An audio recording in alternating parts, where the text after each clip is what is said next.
تو سن لیجئے، کبھی اپنی ماں کو تکلیف نہیں دینا۔ تمہاری ماں کیا ہے میں تمہیں بتاؤں، صرف ایک جملے میں سن لو، اگر کہیں دعا پوری نہ ہو،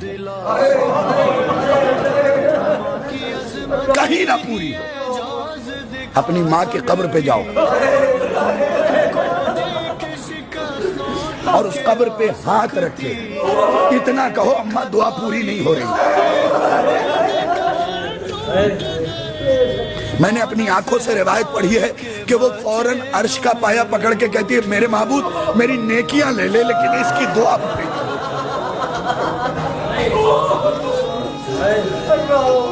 نہیں۔ میں ہاتھ جوڑ کے کہہ رہا ہوں، اپنی قوم سے بنتی، التجا، التماس، گزارش، ماں کو تکلیف نہ دو، باپ کو تکلیف نہ دو، یہ سایہ دوبارہ نہیں ملے گا تمہیں۔ اگر کبھی اونچی آواز میں بات کر بھی لیے معافی مانگ لو۔